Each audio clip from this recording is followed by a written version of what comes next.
All right, welcome everybody to this evening's program or webinar and workshop called Digital Real Estate and how to actually profit from digital real estate with my guest Eric. I call him Eric the Intervestor because that's how I was introduced to him, and you'll get to know all about Intervesting as well. So welcome Eric as well to my home and to the webinar. Thank you. Nice to be here. We're going to be covering a whole bunch of different things today around a topic called digital real estate, and you're going to get to learn so much about the opportunity that's available out there. And my interest that I instantly had was all of the opportunities that kind of connect back into so many different things. So my first thing is, whenever I'm looking at a great opportunity, is can I utilize this opportunity to add value to my current business? And the answer instantly was yes. The second part of it is it something that I can continue doing that keeps me inside of my purpose and my passion of what I'm doing? And again, the answer was yes. And thirdly, can it help me create and build my own personal brand, my own investment portfolio, or whatever it might be that actually holds the foundations of my own personal life, my brand, and my finances? And again, all of that comes out as a resounding yes with this opportunity that you're going to get to see this evening.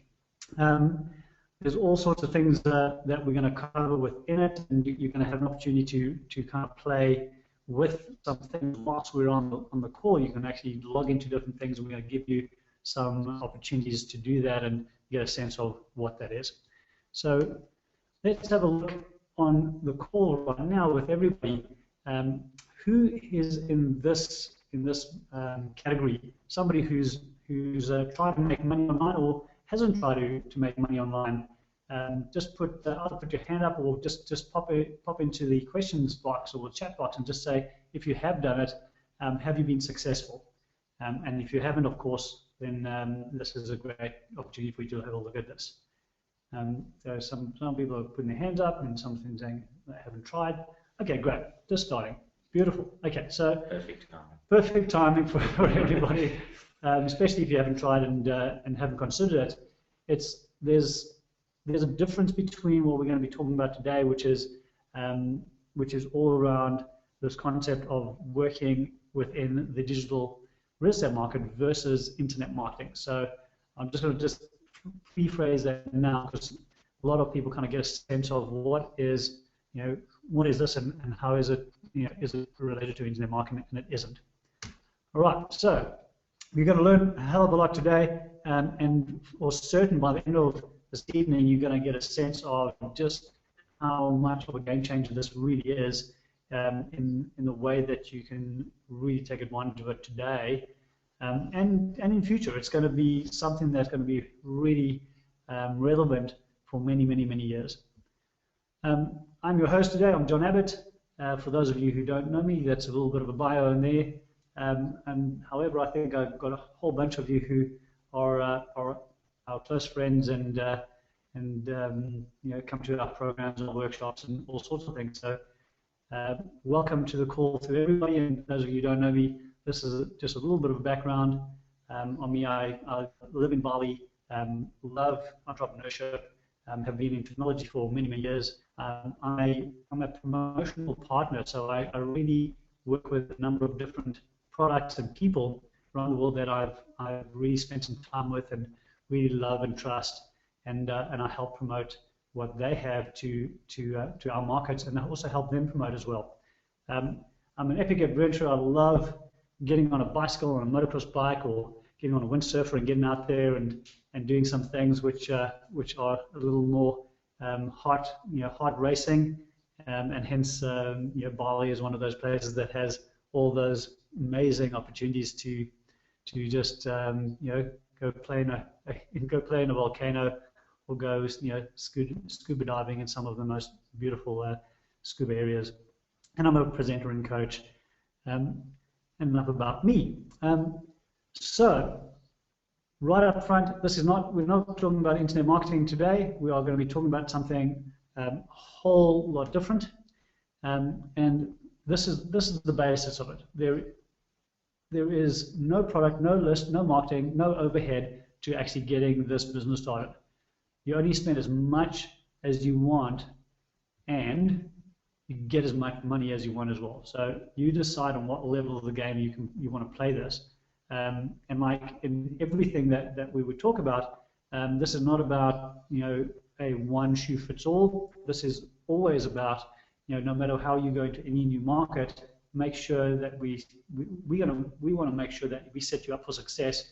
Make sure that everything that you do is that you're kicking goals at very low risk, and you're learning essentially on the baby slopes. So you're gonna get to learn today a whole bunch of the baby slope work. So that's our promise to you already. And I'm going to be introducing this man to you in a moment. And he's somebody I kind of ran into in Bali. Well, actually, one of our sales guys ran into in Bali, and then I had to do a bit to actually get the next conversation with Eric. But when I heard what he was up to, I really felt that there was something really relevant to so many different people to get involved with as well. And we have geckos, of course. We're in Bali, so welcome, Mr. Gecko, to the call. We also have dogs and chickens in the background and ducks. So don't be surprised if you hear all that sound as we go along as well. So let's introduce you to Eric, and really the basics of the basis of this man is that his history is he found this as an opportunity a few years ago. He really just got himself reconnected into how to do this after like we all do when we find something new. If we don't have the right mentorship or whatever else, he kind of stumbled his way through it, made a bunch of good decisions and a bunch of less exciting decisions. But but at the end of the day, he not only did he work out a solid foundation on how to actually do this, he's now put that together, and this is when I caught up with Eric, it was, Eric, can we show other people? Would you be willing to take your time and show other people how to do this and hold their hand through this to make sure that they don't fall into the same traps that you fell into? And that's essentially why we're here today, is to, number one, learn from Eric, and number two, get his assistance and his hand holding through this process, so it makes it a really simple process for you. So let me hand you over to Mr. Eric Roberts. Hey guys, nice to have you here. And just bear with me because I'm still a bit of a novice on these things. So, but I'll do my best today, and yeah, just give me a hoy if I'm doing something wrong. So yeah, I'll just jump straight into my story. I won't kind of dilly-dally too much because I know that everybody's time is a bit precious. My backstory is I started in radio at the ripe old age of about 16.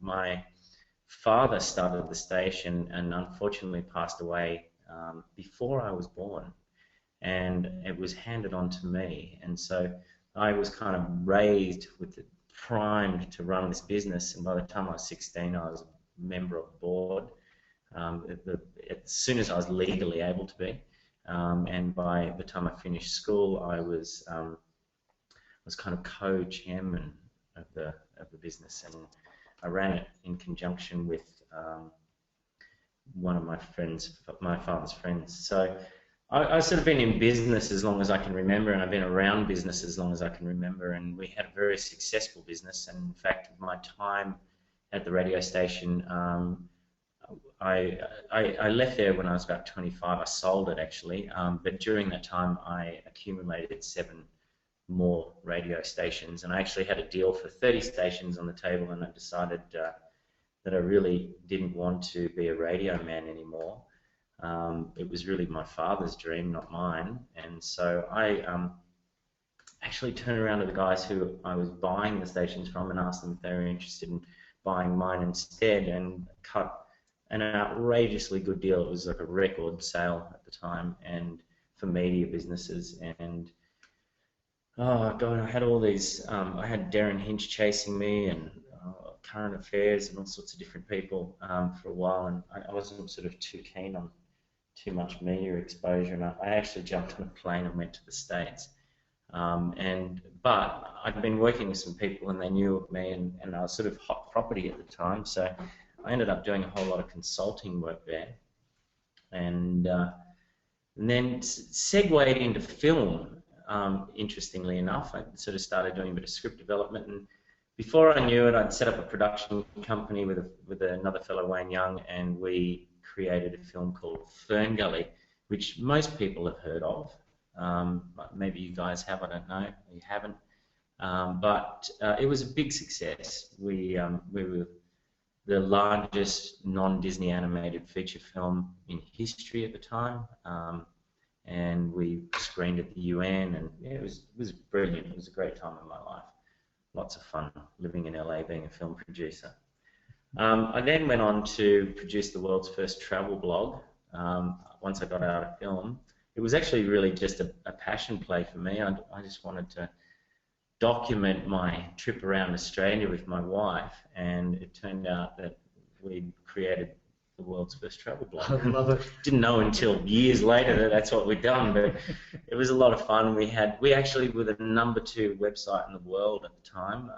Behind it was either Hustler or Penthouse Magazine's website. I can't remember which one. But Sex and travel. I didn't realize travel was that high on the but, list. we had nanas in Missouri following our trips around Australia. I thought it was hysterical.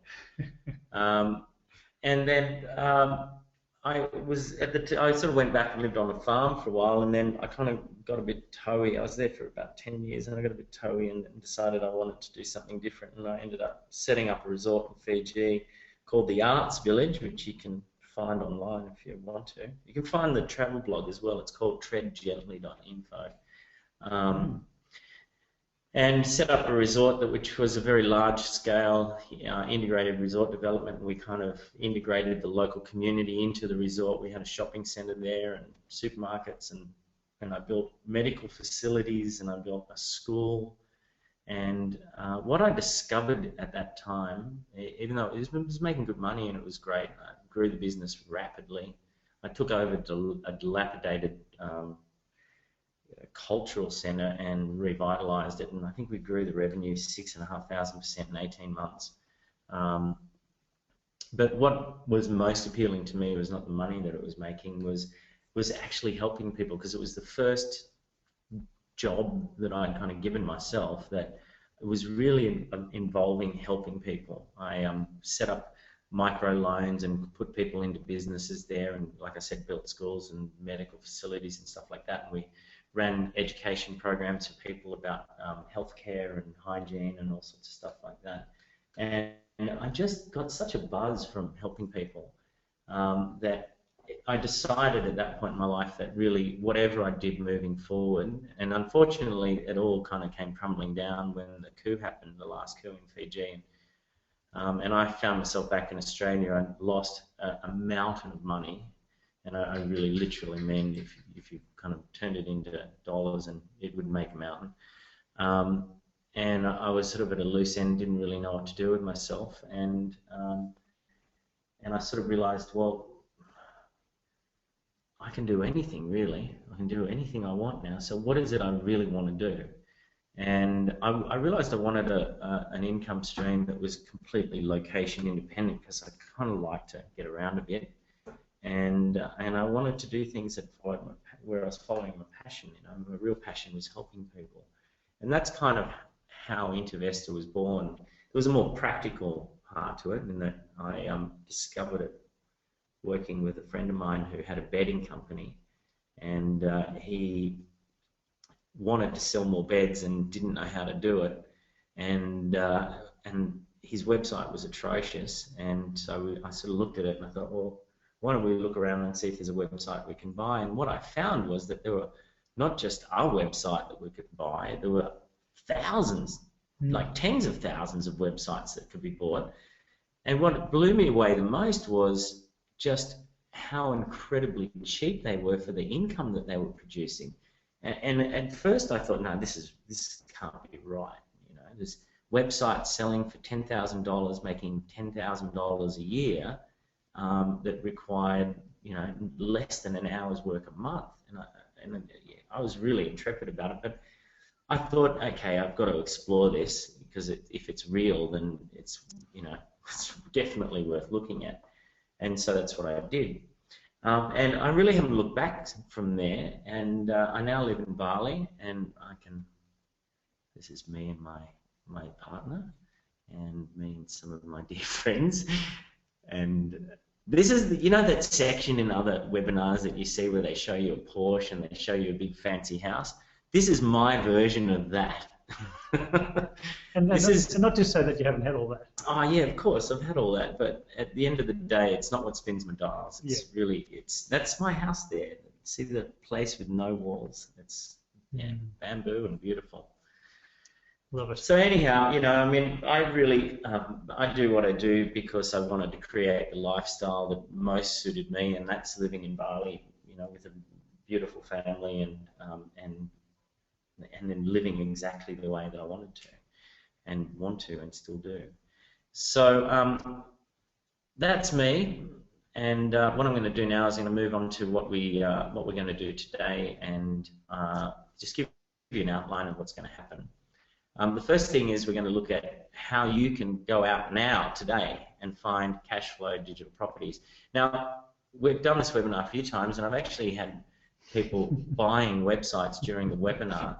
In fact, one person, Lucinda, she bought a $120 website on the first day, and during the webinar, she actually ended up coming and working with us, and within a couple of months, she had 7 websites, and I think the biggest one was making her about $1,400 a month, and she was actually in the black, out of, you know, completely cash positive after 3 months. So wow. It's a pretty amazing system. So I'm going to take you through some statistics around the industry and why this is all kind of, how this all fits together. And then I'm going to kind of explain to you why digital property is so amazing and compare it to some of the other stuff that's going on. Mm-hmm. And then we're going to have a look at what Intervesting is relative to digital property. And then I'm going to take you through an 8-step formula, which basically is the same system that I use every single day. And then after that, I'm going to show you some more steps that you need to take in order to actually go out and do this. And after that, well, it's a game changer. You'll see why. And after that, we'll do some Q&A. So Eric, that's a whole huge amount that we're going to cover. So let's just quickly set an intention. We're at 20 past at the moment. We're probably, by looking at this, probably got about an hour worth to go. So hopefully you guys have that hour still set aside. If not, like I say, we are recording this, so let's keep going. So I'll be as quick and concise as I possibly can be. I do like to rant on a bit, so yeah. And feel free with everything that we're talking about here. You feel free to have your browser open up things, have a look yourself, log in and register for things, because this is going to give you a sense of what's there, which is absolutely real for you right now as well. So step 1 is to go to flippa.com, flippa.com, and some of you may or may not know of this site. For those of you who don't, you're going to be very happy that you found it, because it's pretty amazing. This is basically like the eBay of websites. This is where you go, and this is where I started, and this is where I suggest everybody starts. This is where you go to find good quality, generally fairly low priced sites, although they do range up quite a bit these days. And it's a veritable goldmine. It's just extraordinary, and we're still consistently finding good websites for sale and purchasing them from this site. So, and it's been a couple of years now, a few years actually, not a couple. So I'm just going to, what I did was I just kind of went through before, and I found a couple of sites here and there, and I just picked one that I thought was a good indicative site. So here's one, it's called Empire Mail. Now this particular site, it's generating $2,500 a month, and well, when I did this screen grab, it still had 3 days to go, but it actually sold for $3,350. Now, did you catch that, right? Like, What's the profit on that? Is that revenue or profit? That one's revenue. I think the profit on this, the profit was like 1,200 or something like that. So it was about a 50% return on investment. And this sort of thing, I haven't gone and hunted down a particularly good one. What I've done is I've gone and found what I consider to be a pretty average site, and obviously I'm looking at a few other criteria, but this is pretty much what you expect to see, and you find it again and again and again and again and again. It's quite extraordinary. So I don't know, how many of you know about Flipper? How many? Can you give me a show of hands? How many of you kind of had an idea of what this site existed? Yeah. 1, 2, 3. So a few of you know. Those of you who actually know about Flipper, just hang in there, because I've got a whole lot more information to give you, and I think you'll be surprised. Yeah, seen that. Okay, so we've got just a handful of people who have heard of it, but pretty much everybody else, it's brand new. So this is going to be great for you, for all of you actually. This is monthly revenue, right? It's pretty amazing. Okay, so what we're going to do is we're going to look at this listing page. So $20,000 in 5 months. It's pretty phenomenal. And the age is good. There's solid traffic. This website looks actually pretty promising. So yeah, this is a good site, and this is the sort of thing that we would actually pay some pretty close attention to. So, in summary, your first steps when you want to go out and find some digital property, right? The first step is to go to most active, identify the revenue, identify the traffic, and check that it's established. And by established, I mean it's at least a year or so old. Right? It's been around for a while. And once you confirm those details, you've found a potential money-earning site that you can start making money from tomorrow. As soon as you buy it, it's yours and it's making you money. So, what do you think, guys? Is this something that's a bit interesting to you? Yeah, just type in your. I notice there's a few questions coming through. If you can just hold on to those questions till the end, and we'll just whip through them, because we've got quite a bit of material to go through, and I really just want to keep sort of rolling with this. Yep. So we've got some people saying, yeah, they like where this is going. Yeah. So do you guys think that you could do this? I mean, it's pretty simple, hey? It's not rocket science. Yeah, I thought so. Lots of people saying yes for sure. Okay. All right. So just how big is digital real estate? Okay, it's absolutely huge. In March 2003, sales on Flipper alone totaled 1.1 million, and that's with an average sale price of $1,200. So there's a lot of sites. 1,200 goes into $1 million a lot of times. It's a lot of sites. There are 759 million websites on the web. There are 510 million live websites. There's 14.3 trillion web pages that are live, and Google has indexed 48 billion web pages. And that was just last week. So there's 103 million websites added in 2013. So that's an average of 282,000 created every single day. It's massive.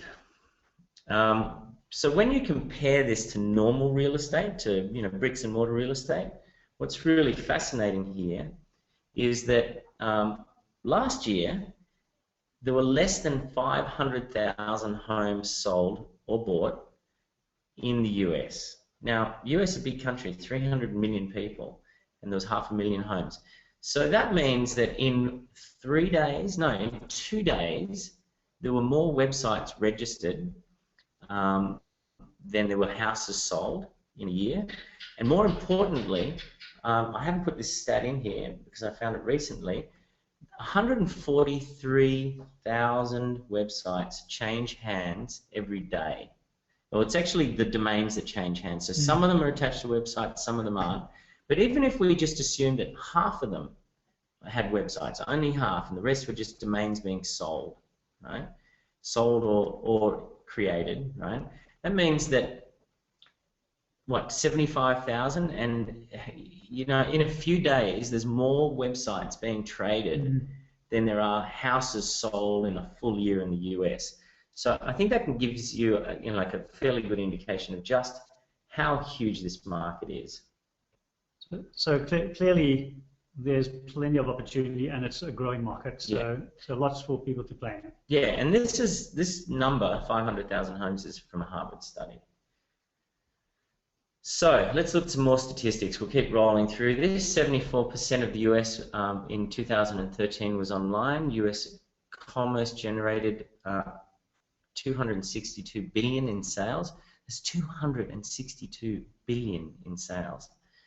Amazon's electronics and other merchandise sales grew by 30% in the first half of 2013, and they grew by 34%, sorry, 27%, and then 34% in 2012. So not only is it a big market, but it's growing rapidly. And businesses like Amazon are really good indicators of what's going on, because there's such a large chunk of the market that whatever's happening to them is kind of filtering down through everywhere. So how about this?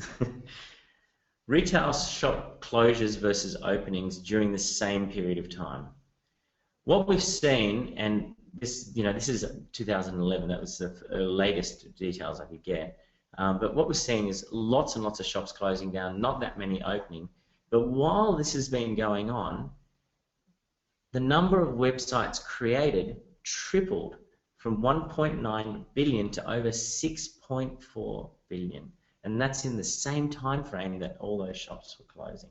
So while, you know, general bricks and mortar business is really struggling, the web's been just growing like crazy. And if you consider, Eric, that how many bricks and mortar companies today are seeing a bigger and a better opportunity to actually have themselves online, you know, represented that way, and even, you know, changing their traditional services into online products where they can just distribute it. Yeah, well, and the interesting thing is that most people that I come across, and it's still the case, it's been like this for years, when I tell them what I do, they're like, what, you can buy a website? And I'm like, yeah, you actually can. Do you have to buy the shop as well, was the next question. I'm like, no, there's no shop involved. It's just an online business. It's exclusively online. And it's like a light comes on for them, you know. They just, I actually call it the primary barrier to this whole industry, is that most people don't even realize that you can buy a website as a standalone business. And once you realize that, then all of a sudden all these opportunities open up. So yeah, so what does all this mean for you guys? And the reality is, you don't really have to be a genius to figure it out. It basically means that there's huge earning potential right now with digital real estate. So, do you want to see more? Do you guys like to see some more? Yeah, I think that. I mean, I'm happy to stop here if you're finding this boring or it doesn't really come to feel. I think I'm going to speak for everybody in this one here. I'm going to say, let's keep going. I think we've only just started scratching the surface. What do you guys think? There's a few hands coming up. All right. Okay, well, I'll keep going then if that's the case. So, I mentioned earlier that we're going to show you some super hot niches right now. So we'll just dive straight into them. But before we do, I'd just like you to type in what you think they might be. I'm really interested to see. I always find this fascinating. Just type in what you think. So what do you think is hot online right now? Ones are. Type your best guess into the chat box. Let's see who gets first. Weight loss, Lisa. Clothing, Liz. Dating, Richard. Social media services, yes. Health and relationships, health and anti-aging. Wow, you guys are absolutely on it. I think this is a good group of people, actually. They're really cool. At least three out of the top 4 or 5 in there. And okay, but no one's guessed the number one thing that No. we've discerned as the number one thing, and that is learning how to play a musical instrument. This is huge online. I couldn't believe that. But it's insane that there's amazing sites that that I've seen out there which are doing amazing things. There's a guy who won an award 2 years ago for how to play a guitar, and he just like teaches some really basic stuff. But it's a massive website. Camel accessories. Someone's being a smarty pants. Okay, so learning how to play a musical instrument, and it's things like iTunes have done really well with that. You know, they've got all those online courses and stuff in there. The next one that I want to tell you about is education. So much of education's moving online, and it's not just people like ourselves, for instance. It's also the universities. You can go to MIT now, and you can do it from pretty much anywhere in the world. It's really quite extraordinary. But there's lots and lots of fantastic educational programs out there, and we've found that this is a niche that's really strong. The other one is weight loss, which quite a few of you, I think 1, 2, 3, 4, 5, 6, 7, a lot of you mentioned that as a hot niche, and I think this is a perennial one. It's just I've got some friends. One of my mates in the States, Dale, is doing extraordinarily large amounts of business in this area. In fact, he loves to tell me just how much he's making, and it's in the millions. Well, I just look at our close friend here, someone like Tyler Tolman, and his entire business. It's not specifically the weight loss industry. It's the healing industry, but a huge amount of it comes from people being overweight and eating sick poorly, and everything else. Yeah. So these programs, and he's selling online juice fasting programs and all that type of thing. All websites. Well, and this is the interesting thing. It can be a crossover. You can have weight loss and education and Exactly. That's the great thing about working online. So one of the other big ones is dating, which really, again, quite a number of you popped that one in, and it's extraordinary now. I read a statistic recently where 84% of 29 to 30-year-olds and 34-year-olds in New York that get together first meet online. And those numbers are reflected in a lot of major cities all around the world. And like in Shanghai, for instance, I found that's very similar. It was 90-something%. So lots and lots of people are meeting online now. The really interesting thing there is like, we're over 40. Well, it's not just the young ones either. It's the older ones too. People. Nanas are getting on and meeting their second husband or third or fourth. Well, that's right. It's like the worst way. If you're married, you wouldn't know that it even exists. Yeah. But if you lose a person or you're back in the market, this suddenly becomes like, so how do I meet somebody? Well, and this is, one of the sites that we own is a dating advice site. So it's not a dating site, but it's certainly well in the middle of that niche. And so we help people and coach them on how to actually meet people and how to meet them online as well is a big part of it. Another one is gardening. This is, I think, got a lot to do with people wanting to kind of save money, go back to the ground, just be more self-sufficient and know where their food is coming from, because a lot of people are concerned about that these days. And you can see how that kind of connects into a lot of the television shows and stuff like that are in Australia and that type of thing, around gardening and makeovers and stuff like that. Yeah, exactly. And so, what we're basically seeing is that there's actually not just these 5, lots and lots of niches are are really hot at the moment, and they just keep growing. The whole internet just keeps growing, just like a garden. So I mentioned that there was 6. Can you think of what number 6 would be? Can I get some feedback on that? What do you reckon? What do you reckon the 6th hottest one is? This is a trick question, by the way. 6, yeah, well... Hey, Ari, good to see you on the call. Okay, all right. Well, the reality is pretty much any niche you can think of, and virtually every niche is growing. In fact, the other day, John and I were sitting here, and we were trying to figure out what possible niches might not be growing at the moment, and we found a couple. One was spray-on hair. I don't think that that niche is growing very strongly. And then this other thing, I can't even, what was it called? The tunnel viewer or the privacy viewer? That's right, the privacy viewer. We sort of figured this thing probably wasn't doing too well in the marketplace. But all jokes aside, you know, you're actually pretty hard pressed to find a niche that's doing badly. Yeah. And there's lots and lots of ways you can figure out whether or not a niche is doing well by just looking at the industry industry statistics. Well, of course, if you consider that you've got the entire global market as your network to connect in with, you know, you find that there's billions of people who you can come up with the most obscure things, and there'll be people that will want to buy it. I'll give you an example. We were looking at a site the other day, and I actually posted this on my Facebook page. It was a jewelry site, and I posted it for some friends of mine who are jewelers and sort of very mobile lives. They come backwards and forwards between the States and Australia and Bali.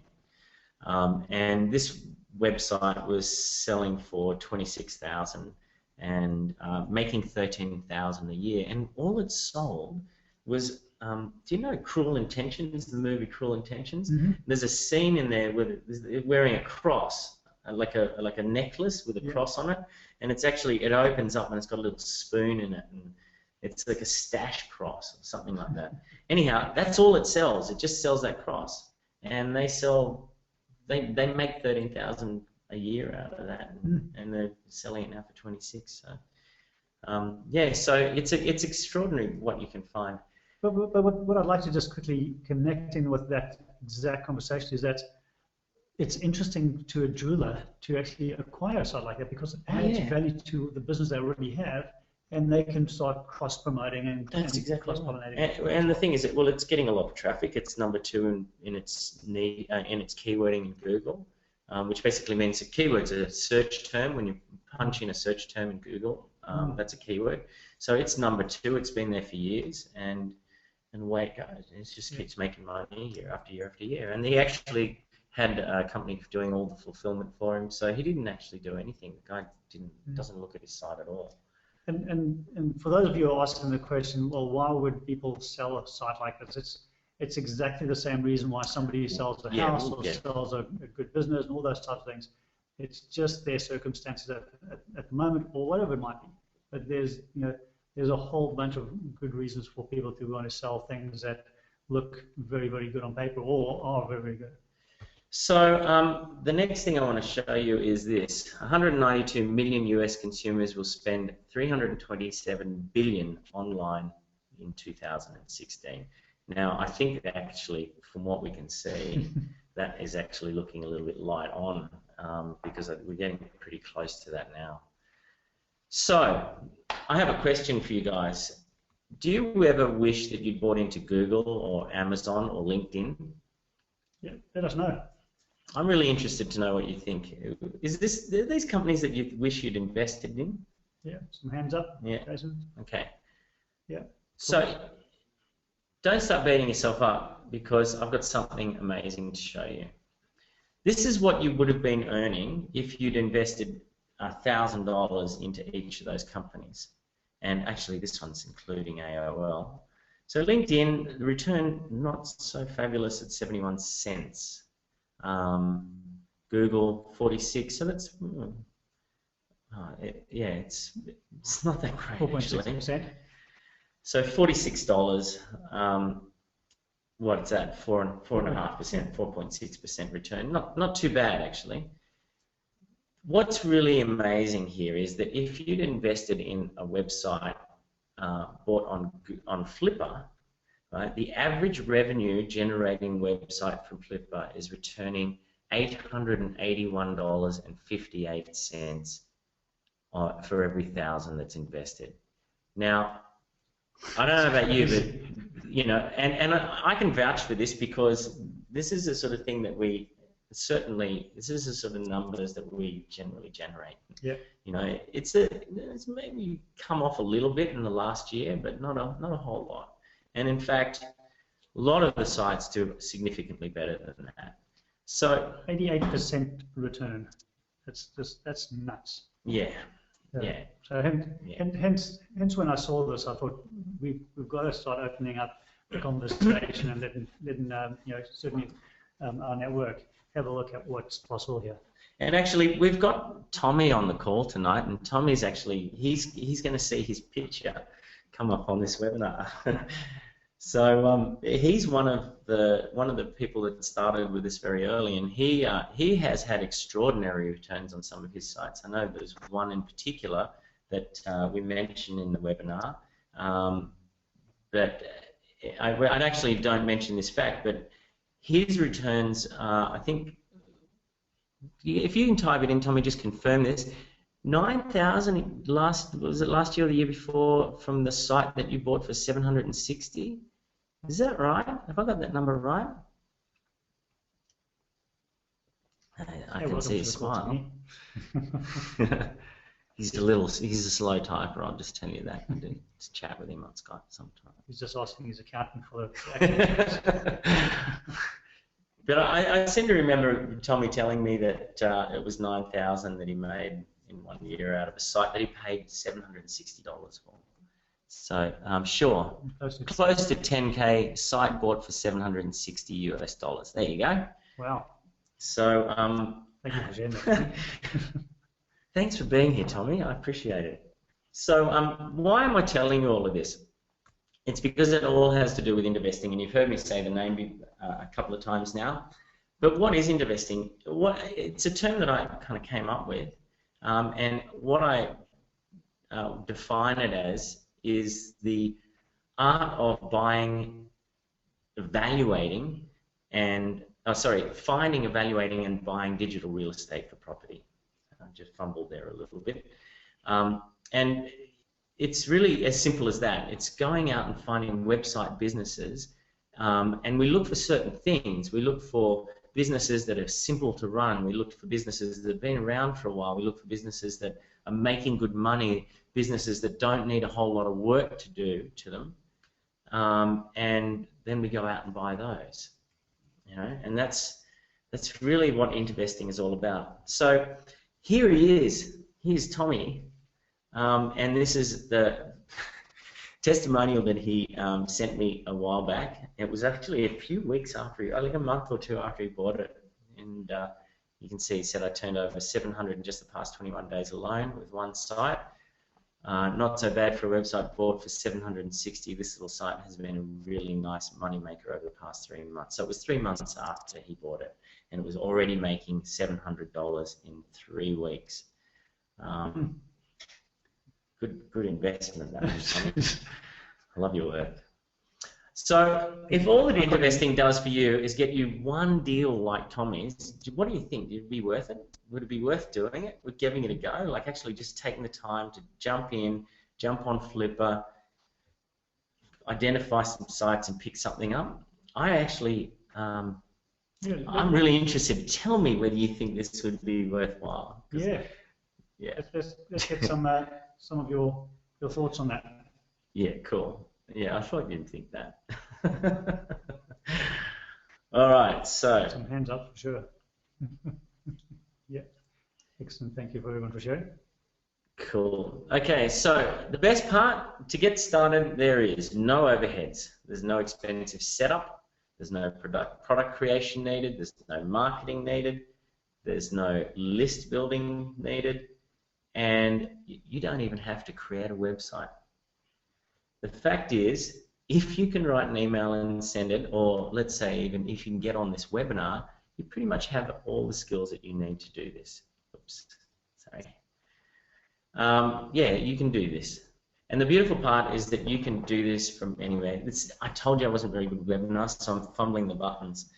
And yeah, and I do it from all over the place. I was actually, this photo was taken from the top of the largest volcano in Bali, Mount Agung, and on the way up I was actually sorting out, on the way down, not on the way up. On the way down I was sorting out a deal on my phone once I got back into a reception area.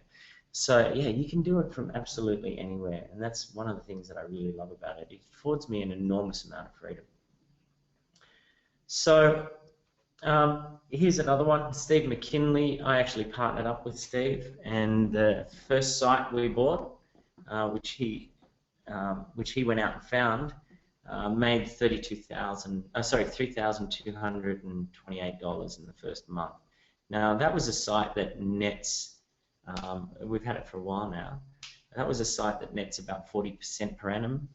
Like net return is 40% per annum. It made us 38,000. We paid 75 for it. So it's more than paid for itself now, and every cent that we make is pure profit. And to be honest with you, I do nothing. I do nothing on that site. It just sits there and ticks over. Yeah. I know Steve.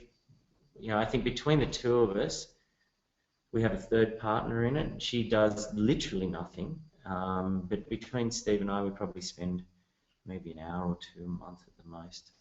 Not much more than that. He spends more time on it than I do because he's in control of the accounts and that sort of stuff. So, wow. So so that's some of the things that you can do.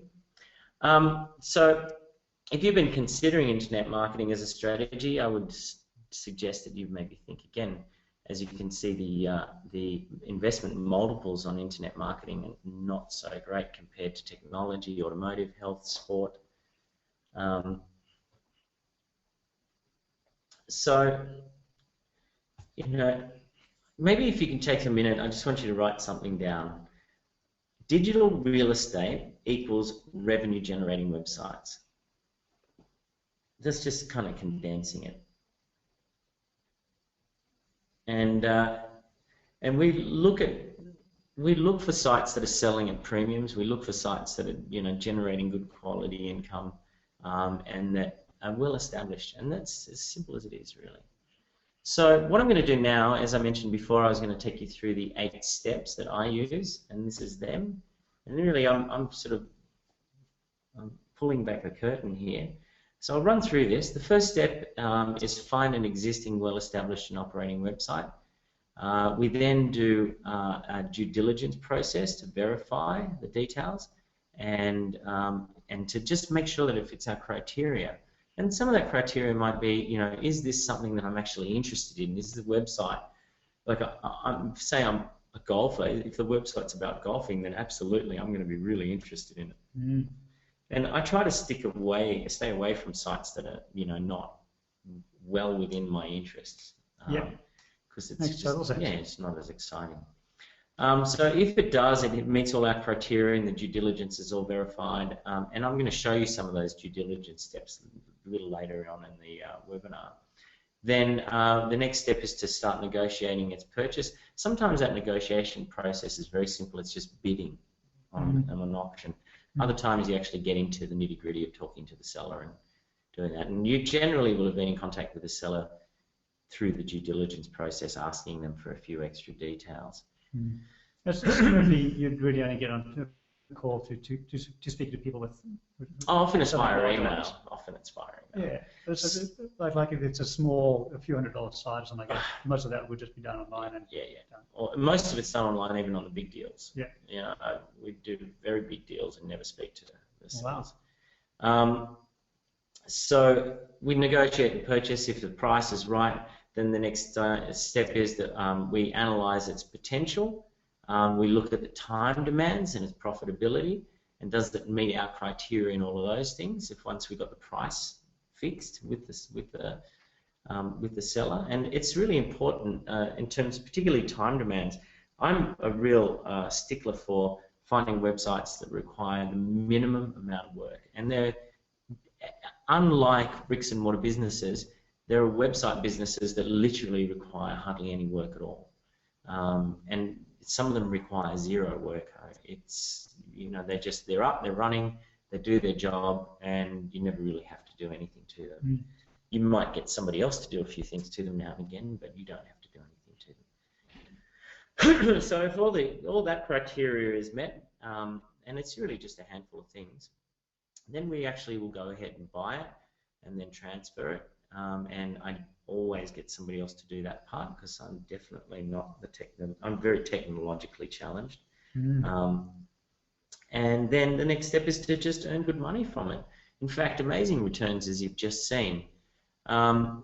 We sometimes, but not always, will look at identifying and implementing ways to get it to make even more money. And you find with some sites that a simple change can actually increase the revenue. And we've had like literally overnight 30% increases in revenue by just adding an element to the front page that wasn't there on the original site, or emailing the existing customer list because the previous owner never emailed them. Simple little things that can make a massive difference. So if we've done all that, and then all we do is we double back and start again. And that's really it. That's the 8 steps, rinse and repeat the process. Sometimes if it's really not meeting the criteria or not meeting performance, we'll just do a quick fix and flip it. And generally we'll make a profit on that because we've done a great job negotiating in the first place.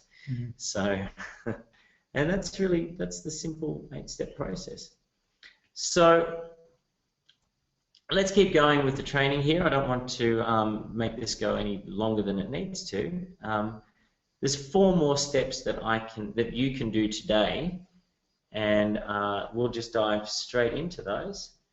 So step 2 is the 5 key elements to evaluating a deal. First thing we look at is the traffic. Then we look at any recent changes to the website. So we kind of go back in the history of the website and look what it looks like. We check the ownership, we check the income, and we check the content. Pretty simple, huh? It really is this simple. So the way that in Flipper, the way that we look for the traffic is we check on the right-hand column and see if they've got verified Google Analytics. For any of you who are not too clear on what that is, basically what that is it's Google puts a bit of code on a website and it confirms how many visitors are coming to the website, and then they'll verify that in the document, and well, actually they'll provide that document, and then what Flipper does is it goes in, checks with Google to make sure that those figures are legitimate and correct, and it's that simple. If it hasn't got verified Google Analytics, generally I just pass straight over it. I don't muck around too much. So in this instance, the website that we're looking at had good verified Google Analytics, and this is really good proof of real traffic. Also notice that the traffic is consistent.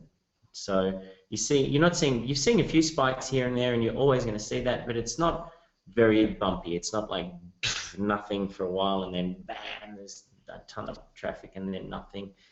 Good consistent traffic generally means that that the business is legitimate and it's real and it's just doing good business. When you start seeing spikes and stuff, that can mean that they may be paying for traffic, and sometimes they forget to. And this is all the stuff that they have to put on the selling site. Yeah, they put that anyway on Flipper. Yeah. So the next thing we look at is any changes. Now what we want to do is we want to make sure that there aren't too many changes, and more specifically that maybe the site before was used for something for a dodgy kind of business. It might have been like an old porn site or something like that, and that can actually impact going forward, can impact the business. But again, if we're looking at a site that has good income and good traffic, then sometimes it's not so critical. But generally, we like to see consistency of service and delivery of product. That it's if it's a shoe shop that you're looking at, then it's been selling shoes for the last 5 years, and it wasn't doing something weird before that. The next one we look at is ownership. We can verify ownership a couple of different ways. We can go to a site called whois.sc, and just type in the URL, and that'll tell us who the owner is. But Flipper also now offers ownership verification service to the sellers, and you'll see there where it's highlighted in yellow that this particular site has been verified by a file upload. So the only people that can upload a file are really the owners of the site. So, so the next thing. So it's relatively safe, in other words. Yeah. So you know that it's owned by them. Yeah. So the next thing we look at is the income, And what I like to do is, it's very simple, I just ask the seller to give a video proof of the income. I'm not a big fan of screenshots. A lot of sellers will offer screenshots verifying this, that, and the other. But to me, it's too easy to doctor a document and then send it through the email. So whereas it's virtually impossible for them to doctor a live video that's, say, running for 5 minutes or 10 minutes, showing them logging into their website and scrolling around in it. And even better yet, if you can get on a Skype call with them and have them share their screen with you, that's one of the best ways to do it. So again, very simple processes, these. Okay, so the last thing we check is the content. We want to make sure that the content's actually unique, that it's not, replicated 100 times or 1,000 times in 1,000 different websites. And again, Flippa is extremely helpful in this. They have a plugin from Copyscape, which is a very reputable company that checks for copies of wording, etc. in websites. And you can just click on this little link that's outlined here, and it will check the site and come back and say, if there's no copies found, it'll say there's no copies found for this particular website. So again, we're still looking at the same website and we're seeing, it's all stacking up basically. So after that, that's pretty much all of step 2. So after that, we look at how to set up the deal, and really, it's very, very simple. When you're on Flippa, you can just create an account with Flippa. You don't need a credit card or anything like that. You just put in a username, email, password, and create your account, and away you go, basically. Okay, so, let's be honest. Who's already done this whilst you're on the webinar, by the way? Come on, let us know, because there's always a handful of people. Mostly the thank you for your honesty. The creators and the stars. Those people want to jump in and have a look. Perfect. So just quickly, you guys are looking at all of this and you're seeing all these steps that are going through here. Are you seeing just how easy this is to do? Can you see like anyone can do this? Yeah, Eric?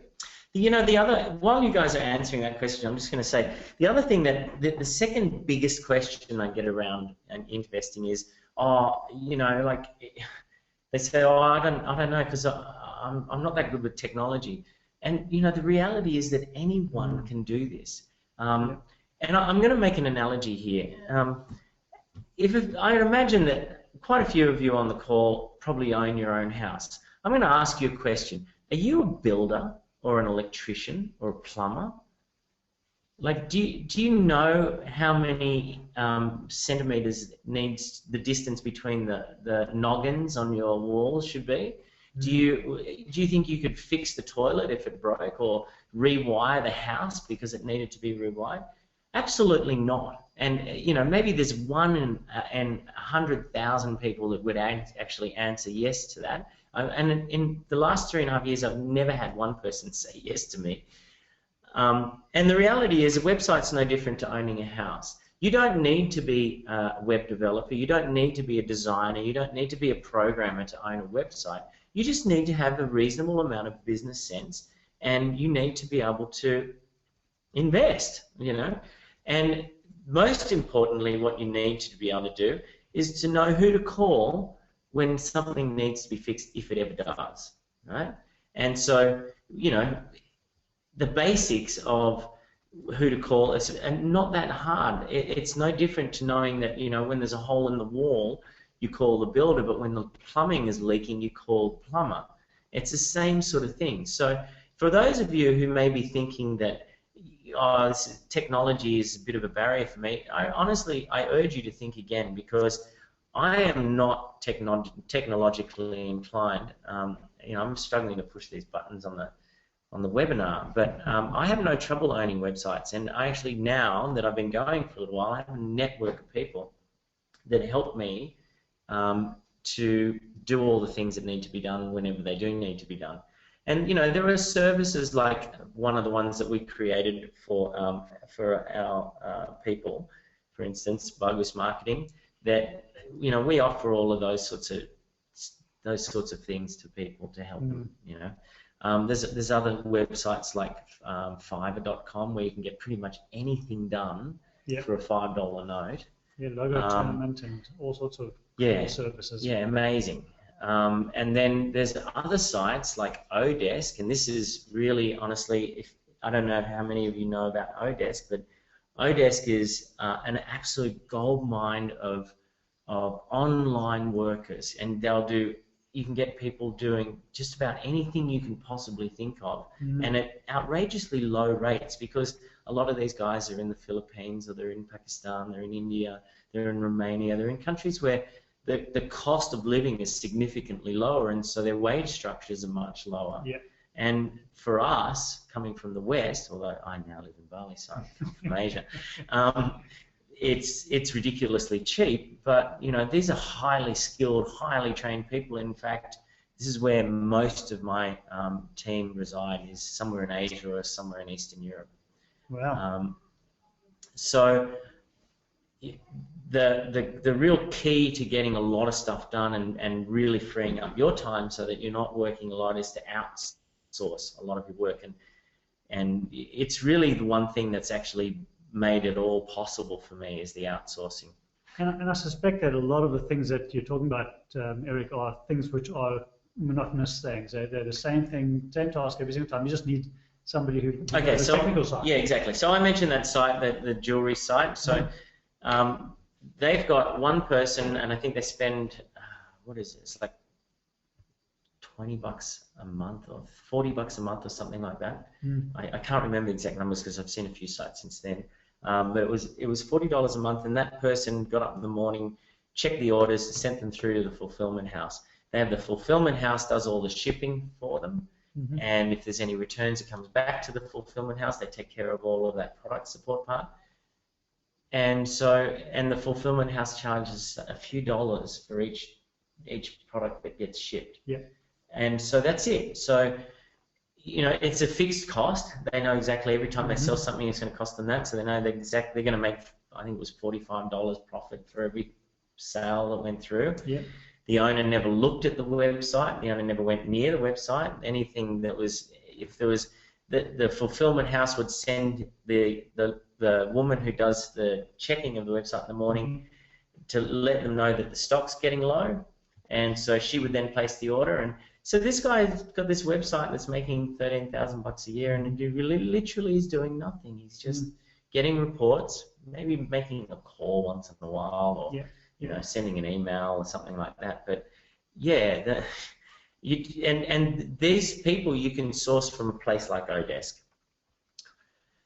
And finding an expert on Odesk is very simple. All you need to do is, again, just set up a free account with them, and then you literally go to the job, you click on the post a job button, and you fill out a form, and it tells you pretty much everything you need to do, and specify what it is that you want done. So it's not like you're employing someone. You say, I need to have a web page redesigned, or I need to have somebody help me set up an email system, or I need to have somebody who can check a website once a morning and send orders to our fulfillment house. And you'll get 20, 30, 40, sometimes 50 people coming back and saying, and offering you a quote. They'll say, I'll do it for X number of dollars an hour.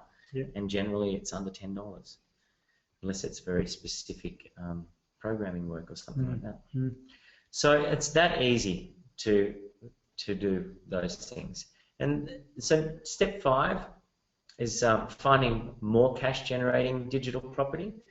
Sorry, before I go on, is this making sense to you? Am I explaining this well to you? I'm trying my best.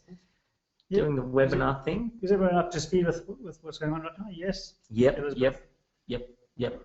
Some hands up. Thank you. So, does any of this look hard to you? Is this all looking good?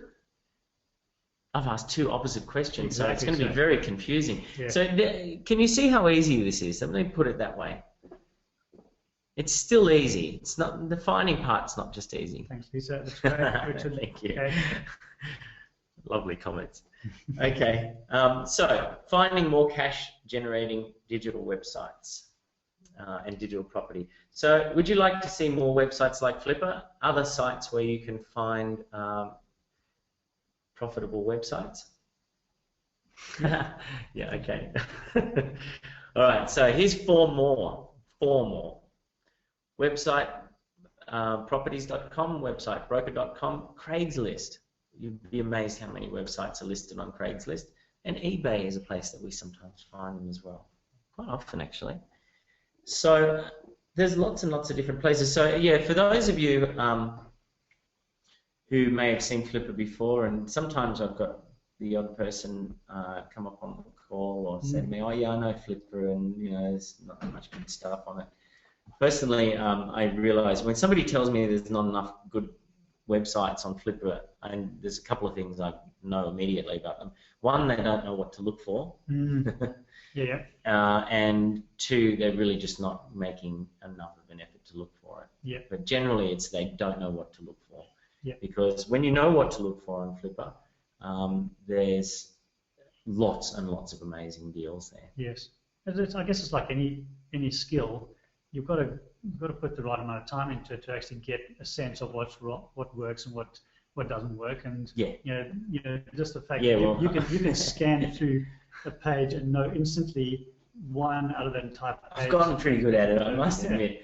I've gotten pretty good at it. It's funny, I have a mastery group that I work with on Thursday mornings, and the other day they were saying to me, well, one of them was saying that they they really couldn't find anything decent on Flipper, and so I peeled away from the course part of the course that we were going through, and we jumped onto Flipper, and I shared the screen with them, and I was like, okay, so I'm just going to do, and I did a really quick, like, most active. I just clicked on most active, and we went through the first 10 sites, and it took maybe 15 minutes, and out of those 10, I found 6 that were really, really, honestly worth having another look at, like having a much closer look at. 6 out of 10. But there aren't any good ones to look at. Yeah, there's no good ones to look at. And what I realized was that he'd actually neglected to hit the most active button. Yeah. So he was just totally looking at it the wrong way. Yeah. So, yeah. Okay, so, whoops, I just think I did. Oh, what did I do? Wrong direction, I think. What did I do? Yep. Okay, sorry. So, can you guys see how powerful this is? Yep. Looks great. Easy. Yep. Great. I'm asking these questions just to make sure that you're awake. Yeah. Okay. Cool. Excellent. Not hard, just knowing what to look for. It's exactly it. Exactly it. Richard, you've got it down pat there. It's not hard. It's just knowing what to look for, and also where to look for it as well. That kind of helps. So, what I'm going to tell you about now is how you can take this to the next level. Excellent. So, I've given you enough information to go out there and actually start doing this yourself. Well, Lucinda bought her first one before I got to this stage, and she's done so well. I'm so impressed with her. So what we've done is we've created a thing called the Intervestor Inner Circle. And I've taken all of my knowledge, all of my know-how, everything that I learned, all the mistakes that I've made and all the successes that I've had, and I've condensed it all into a very straightforward, well-organized system with 5 simple and easy steps to follow. And the reason I can, with absolute confidence, say to you that it's well-organized, I spent a year with my foundation members going through the whole process with them, making sure that there were no sticking points in it, that it was very clear and concise and easy to use, easy to reference particularly. And it took me a year, actually it took me a year and a half from the time we started working with them to the time that it finished. And Tommy was one of those people, and Lucinda, who I've mentioned before, was one of those people, and Steve as well.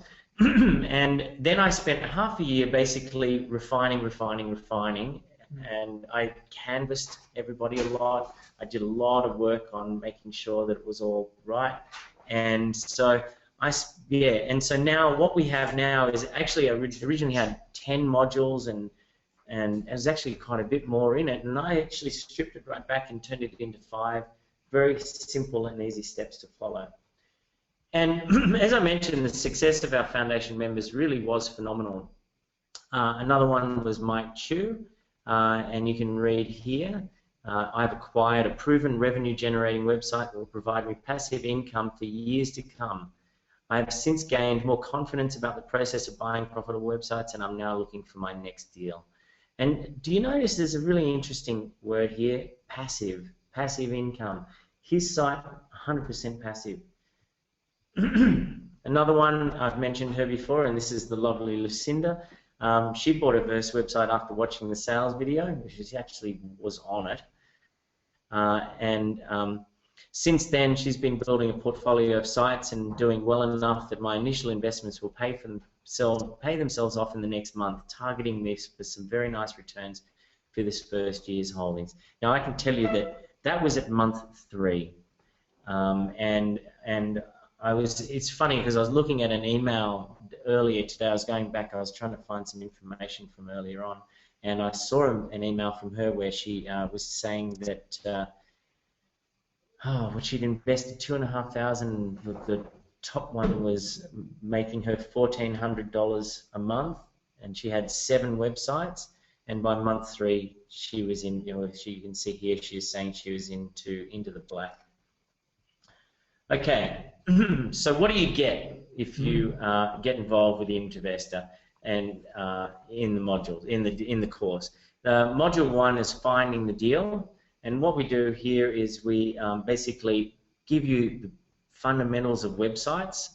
We look at the types of deals and the types of sites, and we basically run you through my very simple discovery process. So first of all, we go out and find sites, and we collect a few of them together, and then after that, we then evaluate them. So we kind of broken it up into a couple of different levels. So we then look at the growing market segments, and we look at how to find domains and high value potential across multiple networks. Now, that probably sounds a little complicated, but basically what we're doing is we're looking for where the opportunities are. And just know that what's really lovely about what Eric's put together here is that he's made each of these videos like really short, to the point, hard-hitting. So like you're not listening to hours and hours and hours of content. These are, what are they, 5-minute. Well, one of the things that used to annoy me, and I don't know, really haven't bought a course in a while now, but when I first was thinking about making money online, I obviously did what most people do, and I go out and look and see what opportunities there are out there, and I bought different systems and struggled with quite a few of them and didn't make money with most of them and made some money with some of them, and there was a few things that really bugged me, and one of those things was that, some of these courses you get and there'd be 10 videos or sometimes 20 videos, which was so daunting. And each of them would be an hour long, and then they'd be on, each video would be on like 10 topics, and so the thing that really kind of bothered me with it, when it came time to do any revision, if you wanted to kind of look back over something that you needed to remind yourself about, it was almost impossible to find it. So I was determined when I realized that I was going to do this, put this course together, I was determined that I would do it in such a way that it would be super easy to revise, super easy to do revision, super easy to go back in and go, okay, that's right, I wanted to check up on types of deals, types of websites, that sort of thing, and there's just a short video there, and what I've done is I broke it up into concept videos and how-to videos. So every section has a concept video, and they're generally only a couple of minutes long, so that you can get that full refresher, and then every page has a very detailed bunch of written copy on the page, again making it easier to review. Brilliant. So module 2 is all about evaluating the deal, and what we look at is the big picture evaluation, like sort of what it looks like overall. Then we look at some very simple and strategic front end and back end analysis, just to make sure that the site's doing the sort of things that it should be doing. We have due diligence tools that completely streamline the process, and in fact those same tools we use in the discovery process as well. What I've done is I've created a suite of tools that that allows you to draw from, I think it's now we're up to 27 different sources of websites for sale. We have, you know, links into private broker networks and that sort of thing. So, but the other part of the tools is you can get the vast majority of your due diligence done all in one place, all on one page, all from within our website. And then we've also been keeping a transaction database, and this is actually a typo. We have a transaction database, and we've been tracking every sale for the last 4 years now. So I think it was 3.5 a while ago, and I didn't change it. So we've got every transaction that's been made online of every website, and not only the transactions and the details of the actual transaction, but also the seller and buyer feedback for every transaction. So you can really quickly go in and see, if you find a site in Flipper, you can go in and search that particular seller, and you can find out what they've sold, how many sites they've sold over the last 4 years, and you can also find out what the buyer feedback for that seller was. And you don't have to go searching all over the web trying to find all that information again, all in one place. It's really, if you consider the real estate industry, you've got all these amazing tools that you can buy into that actually give you all that, and you've now actually set all those tools up for the digital real estate. Yeah, we've condensed it into one place. Yeah. Well done. Thank you. There's a lot of work went into it, and we've partnered up with another great UK company, and they provide a lot of that for us. They're fantastic. They're amazing, actually. So in Module 3, we look at doing the deal. So we look at the basics of doing the deal, buying, the buying emotions, when to go for it, when to pull out. And that's a really big one. Like, wow. It's really important to focus on that, because sometimes you can find yourself getting carried away. And we just have a few really clever techniques to help you not kind of get too carried away. We look at ways and show you ways how to purchase below market value. We run you through the basic acquisition steps. Now, so it's not every site you're going to buy will be on Flipper. And of course, when you're using our system, then there's 25 other places that you can buy sites from. So not all of them are auction type things. And certainly there's also some really cool techniques that you can use with Flipper where you're not actually purchasing it at auction. And what I found is, and it always amazes me, what I found is that there are sites out there that are being listed on Flipper that no one should buy, and so often I'll see 30 bids, and it's people buying a website that's got no income at all is brand new, and they're spending $10,000 buying it, and it honestly defeats me why people do this.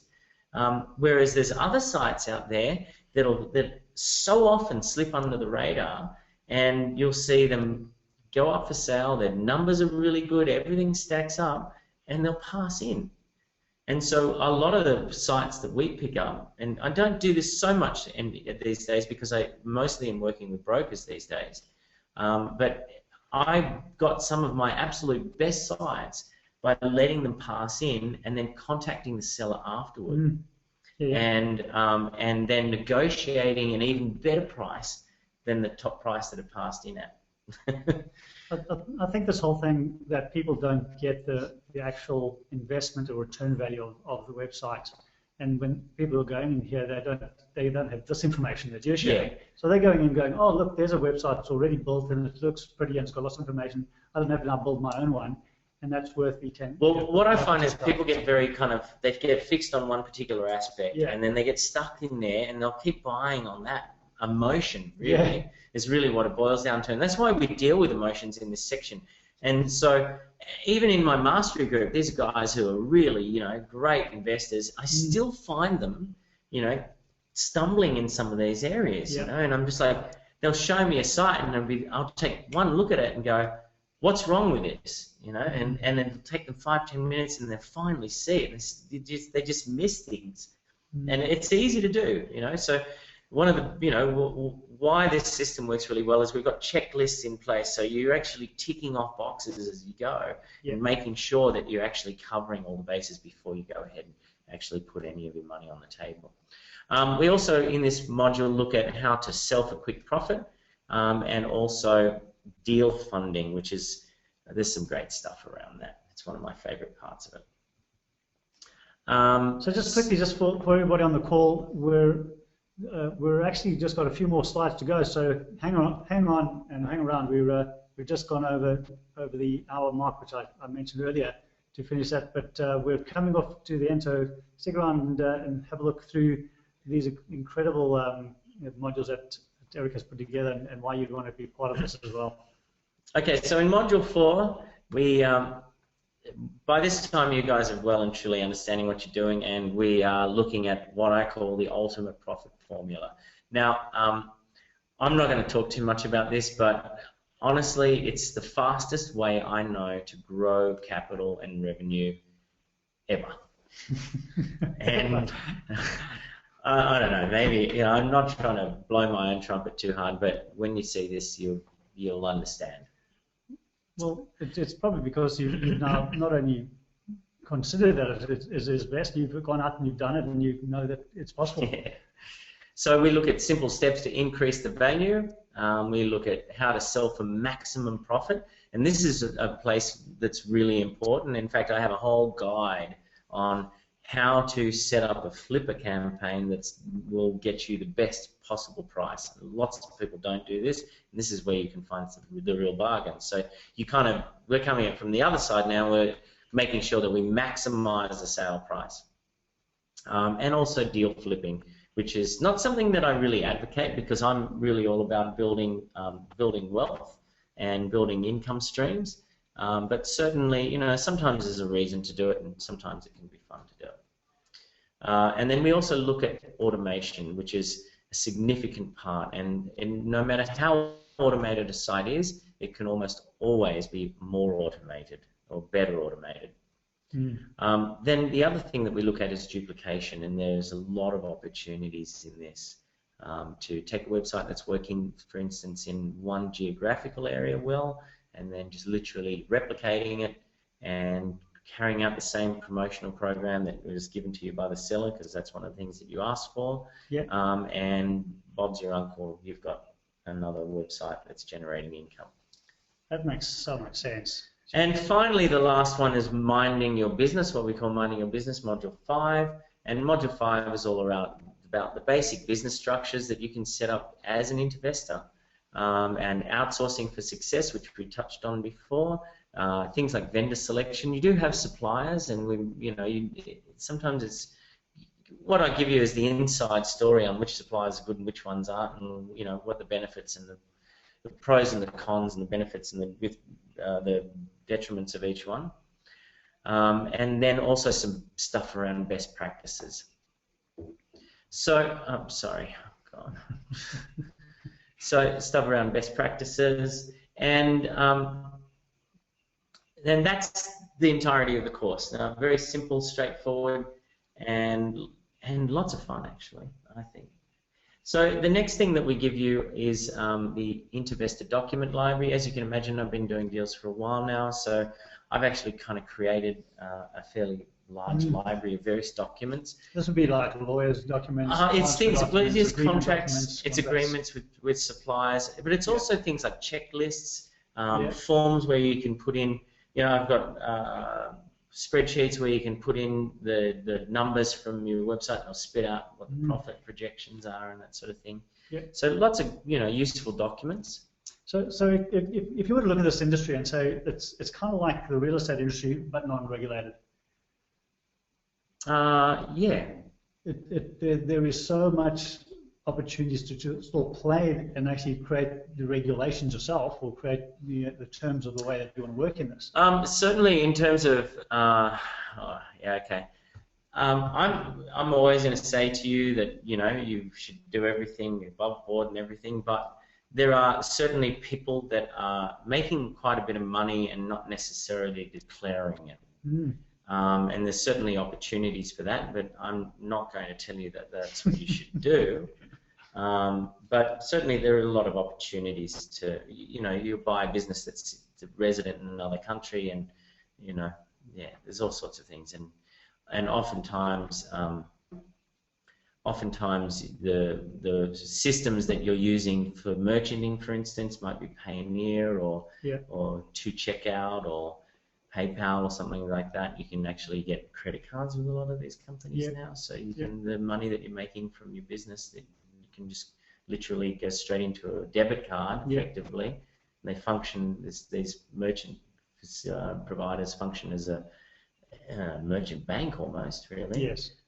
So yeah, there's all sorts of stuff you can do. It's this whole idea of being a global entrepreneur. It's like you can make decisions, decide where you want to live, how you want to live, how you spend your money, where you want to contribute your money, which is probably more effective than probably a lot of the governments. I would suggest almost all governments. We could be more effective than them in deciding where the money should go. It may be.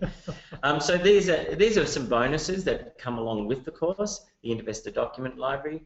The other one is we've got a forum system that we've just set up and we're very happy about. We wanted to create some opportunities for people to really, get together and talk to each other. We also have a Facebook group that you'll automatically, it's a closed group, and you automatically become a member of that, so you get to interact with each other and peers. And what we've done is I found certainly in our foundation members that a lot of people started teaming up with each other, having complementary skills, and they actually were investing with each other, and some of them invested with us. We'd join in the deal. And these sorts of the forums and the Facebook group are a great place to do a whole bunch of networking and that sort of thing. Yeah. So yeah, finding people and buying and selling website, getting questions answered quickly, and discovering the latest and greatest and what's working today. So probably one of the key components, and this was one of the other major things when I was looking and buying at other website offers like this, was that you'd buy it and you feel like I just felt left in the dark. Yeah. And oftentimes I'd get into this membership systems and it wasn't obvious how to move forward with it at all. Yeah. And so one of the things that I really wanted to do was to make sure that that was not the case with the Intervestor, and I think it's the reason why so many of our members, like such a high proportion of our members, have had success, is that we do actually do a live weekly Q&A, and I actually do hold those Q&As myself. Yeah. And you're able to get on the call in a similar circumstance to this, and ask me any question you like. We don't use this particular system, but it's very similar to it. I just think it's more less technologically challenging. So you can actually get a hold of me once a week and ask me whatever questions you need. And what I've found is that this is completely invaluable for the members that we've had. And it's really helped them to move forward with the whole process. And so, yeah, to me, this is one of the most important parts of it all, actually. Who thinks that it would be pretty invaluable to have Eric at their, well, not really back and call, but every single week, answering questions, giving you direction, and giving you insights on what the best investment might be, and evaluating sites and stuff like that with them. Who thinks that would be pretty valuable? We've got some hands up. Yeah. Cool. Yeah. Excellent. Thank you. Cool. So, and I'm going to ask you this. Why is this so important? And I'm going to let you in on a little secret here. And I I might get into trouble with a few people for saying this, but the industry average for these kinds of courses, of people actually taking action and making money out of them, is actually only about 2%. So that means that 98 out of 100 people who buy online courses about these sorts of making money type things, only 2 out of 100 are actually having success. At the Intervestor, more than 40% of our original Inner Circle members took action and bought one or more profitable websites. And since then, you remember I said to you that I've been refining our systems and making them better and better and better. And I believe that, you know, our percentages, I haven't really checked it in the last little while, but I believe our percentages have actually come up from that. Yeah. So it's another way of looking at this is with our system, you have a significantly greater chance of being successful than any other system out there. And I'm guessing that some of you, or maybe many of you, have actually bought other systems and been disappointed by them. What we call those in the industry is shelf help. And it's literally stuff that you buy and you play with for a minute and then you put it on the shelf. Yeah.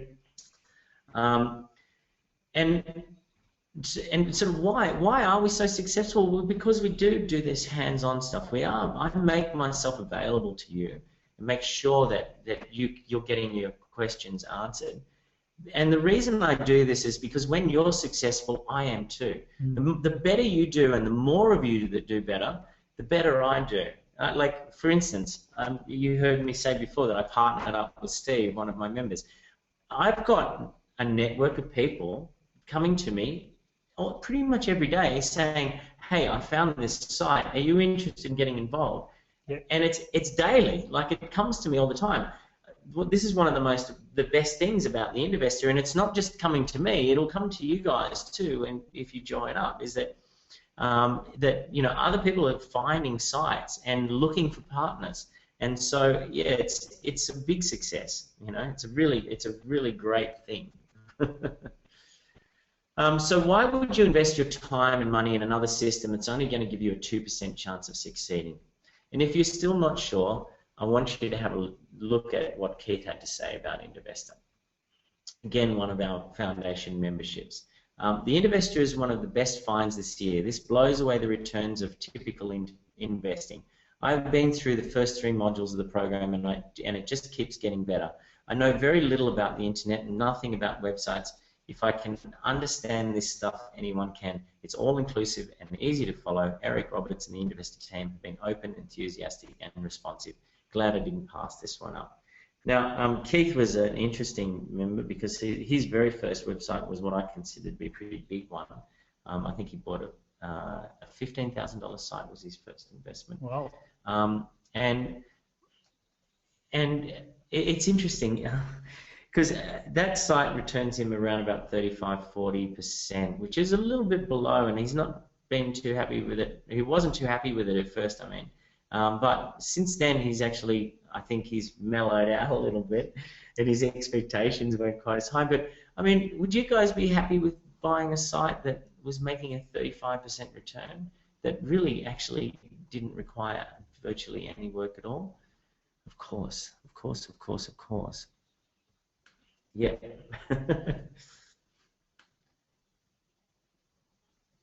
Okay.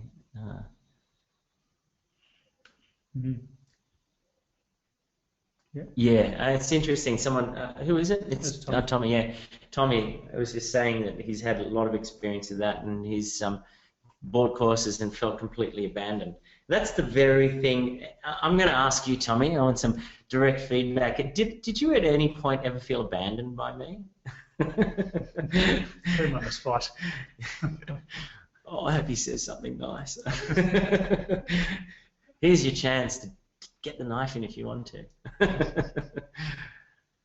Not at all. Not at all. Yeah, there you go. And that's really, I pride myself on making sure that that you, as few of you as possible, slip through the cracks. Really, that's really what it boils down to. And I've actually had kind of pseudo email battles with some people who've just gone, oh, I want to give up, and I'm really kind of given them a good slug, and got them back and going again. So the next thing is that you get the Intervestor Toolbox, and I touched on this a bit earlier. So with that, you can find a website opportunity hot list. You have very simple and straightforward, but extremely powerful analysis tools. You have done for you stats and data there. And seller research tools, which is that transaction database that I was talking about. And all from one single page on our membership site. So, you know, it's honestly, that tool is priceless. It's, and I'm not just saying that just because that little box that came up said priceless. It saves you so much time and energy and effort. I remember in the early days, I used to have like 10 windows open, and I'd be bouncing around from one to the other, and then I'd be comparing sites against each other, comparing the, you know, the different aspects of it, and it just gets so confusing. Well, the toolbox kind of gets rid of a lot of that, and we actually even have a section within the toolbox that's called My Portfolio, and when you identify a site, you can add it to your portfolio, and then it actually brings up comparative statistics on them. So it's just such an invaluable tool. It's kind of like the RP data system, which is like they have in Australia, which has got all these tools and does all this evaluation, gets all this history and all that type of thing, but better. Yeah. For online real estate. We've tried to keep it as simple as possible, but it's, again, extremely powerful. And hey, you can use these tools to dig up 30-page SEO reports if you want to. There's all that capacities in there. In fact, we've got deals with a number of very high-profile analysis providers on the internet, like SEMrush and people like that, that you can actually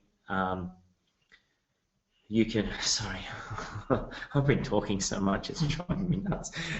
You can run these reports, and that's a service that would normally cost you $50 a month, actually.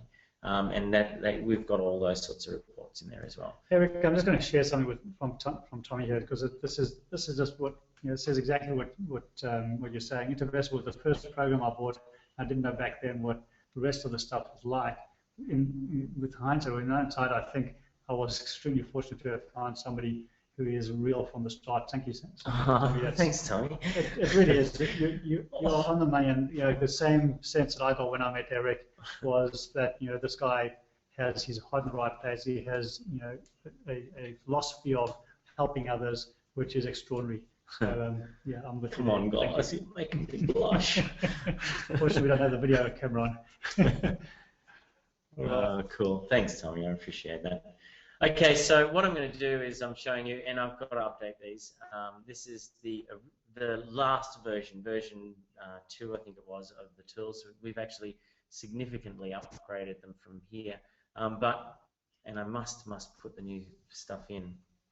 But here you can see one of the listings from the Inner Circle tools section.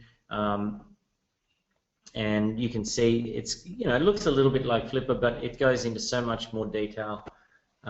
You can sort by bids, you can sort by buy it now prices, you can sort by revenue, by age, by page rank, or multiple. In fact, you can have up to, in that top box there, you can see search, listing details, quoted figures, presets. You can apply up to, I think it's 17 different filters simultaneously. And so you can really narrow down to exactly the kind of site that you want. Wow. Again, you can see listings here showing details. So, you know, it's showing you the profit. I can't believe I've got this clip in here. It's got all these websites are showing no profit. But I think I must have been in a bit of a rush to this one. We certainly don't look for sites that don't have profit. Yeah. Okay, so you get the Cashflow Academy, which we value at about $550. You get the Intervestor Document Library at $150. You get ongoing weekly live Q&As with me, which I actually charge my time out at $2,500 for coaching calls. My Intervestor Community and Deal Forum, and the FB page, that's priceless, and the Intervestor Toolbox, which we consider priceless. And so we've kind of got what we think is a reasonable value of $3,200, but we're not going to sell it to you for that. No. So what we're going to do is this is the price that we've been listing it at on the website, but John kind of twisted my arm a little bit, and so what I've done is I've actually come up with another price specifically for this webinar. That's actually two different prices. One is a monthly rate, which is $297 times 2 months, and then after that it's $57 a month. And then there's an annual one, which is a massive savings, and I'm sort of anyhow. I'm going to be offering it for $997 per year. So this is it. This is it in a nutshell.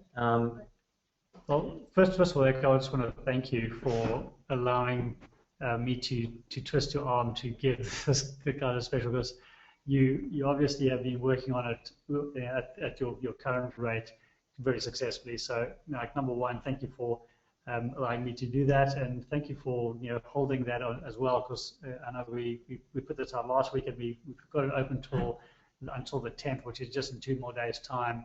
And those people from the first webinar and the second webinar are going to get that advantage, which is fantastic. So thank you for that. Yeah, no worries. Thank you for it's the barley price. It's barley price. I had my bargaining hat on, and I've been learning from my wife. Walk away when you want to check to see if there's any more left in the tin. I'm just kidding. So thank you for that. The big thing here, I think, for everybody is, sure, you can go out there and you can work this out and do it. There's no issue about doing that. I think the big stuff which I got from what Eric does is, number one, he's going to hold your hand through this and make sure that you are as successful as you're looking to be on this. And of course, there's so many different ways of doing this that we haven't even covered as well, that he's going to open up and help you with as well. You know what, John? There's one other thing that I wanted to mention, and that is that I've heard the question a few times, like, is this like all those other courses that you see out there where you buy in and then you get inside and you suddenly realize that you don't have all the things that you really need to do it, and what is that? What else am I going to have to buy? And so what I'm going to tell you guys is I've got 3 different membership levels, right? And this is our main level here. The only difference between this level and the next level, 2 levels up, is the amount of time that you spend with me, right? And so we add live events in the higher levels, and there's more contact points with me.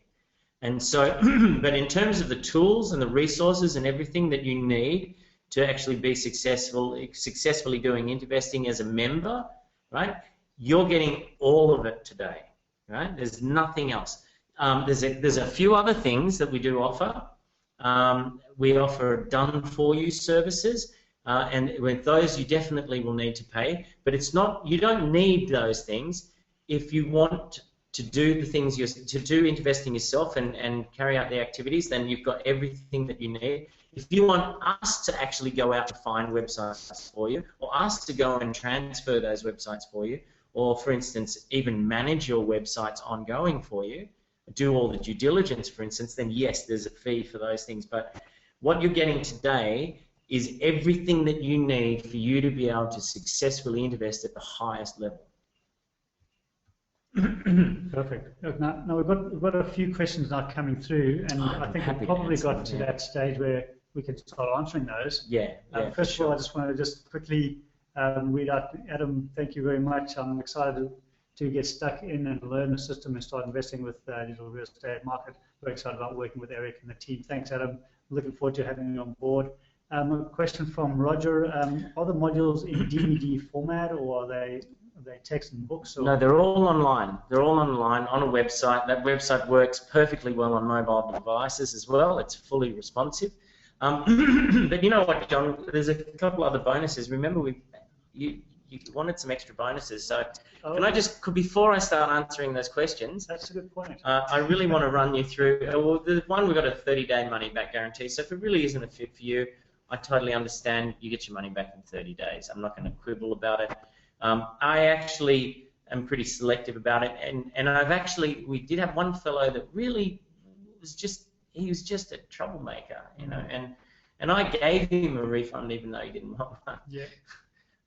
Because he was, so I really want people that are committed and that really are going to take action, because I don't want this to be shelf help, and I don't want to waste anybody's money, right? Yeah. And that's really the honest to God truth of it. I don't want you to waste your money on something that you're not going to use. And so for this reason, I do give the 30-day guarantee, and I really encourage you, if you're not sure, don't go ahead. You know, do this because you know that this is something you really want to do. And yet, you know, there's very much this whole thing about making conscious decisions about every purchase you make. Make sure that this is a conscious decision.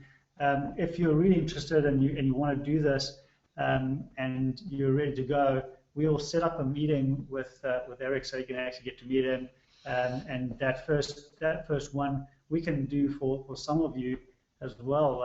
Okay, so I've made it. You're jumping the gun a little bit there, but I've actually made a commitment to John that anyone that signs up on this program, I'm going to do the one-on-one call with you. So instead of jumping ahead, I'm going to say to you, virtual assistant. So what we've done is we've got a really good virtual HR human resources company that we work with in the US, and they source fantastic virtual assistants, and I've cut a deal with them where we get you the first 40 hours for free, access to a virtual assistant, so they can do all sorts of things. They can do all the technical stuff that you need to get done, or any technological or fears that you have, or any uncertainties you have around how to do things or what needs to be done. Believe me, these people are highly trained. They know exactly what they're doing, and they're there to help you make sure that you actually get everything done right and it's all working properly. You get to trial them for 40 hours for free to start with. So, as I said, fully trained. You don't have to worry about any of the tech stuff. There's a $400 value on that. What John was referring to was the one-on-one strategy session. I'm going to do that personally with each and every one of you, and I've already done a few of them now. Sorry for jumping in. Yeah, no, you're right. It's all I was just excited. It's all good. He gets very excited. So do I. Oh my God. So what I'll basically do is we'll work through and create a strategy for you to be successful, and actually, with a couple of people, that ends up being 2 or 3 calls, but that's okay. It's always worth it to get started on the right footing. And like I said, there's a retail value. Sorry, I'll fall over a bit on this sort of stuff.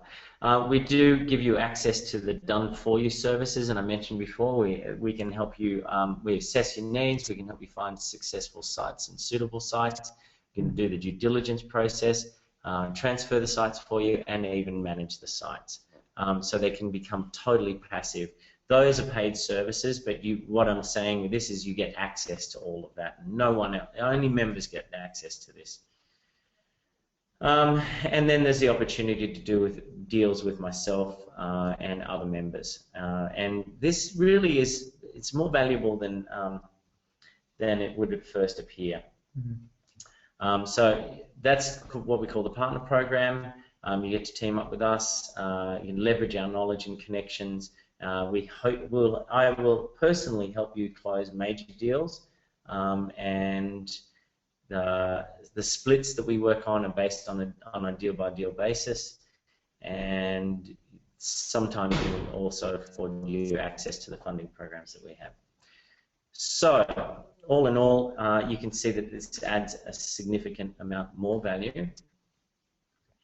And again, I'm just going to bring it back to this one. So, can I just go back to that? We'll keep it there. I just want to quickly just check it. You've got 40 hours of outsourced work that people get instantly from that. So when they get their first website, they already get 40 hours of somebody else actually just helping them do that and do the transfers. Yeah, exactly. So they don't have to worry about going No. up and finding somebody and The working technological it out. thing's a problem, then it's not something to worry about because it's all That's taken care of. extraordinary. Thank you, Eric. Yeah. So cool. Well, I want to make this as easy. Look, it's about getting over that first hurdle and getting past that first step of, because it's like, have any of you guys been scuba diving?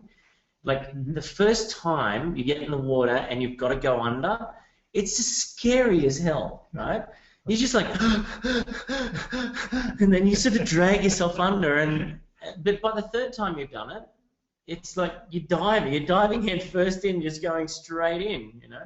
And it's the same thing. Yeah? Anything you've never done before, it can be scary at the beginning. So I want to try and make sure that it's as least scary as possible, and so that's why a lot of these refinements that I spoke about earlier, these are these additional things that you're seeing now. So there it is in a nutshell.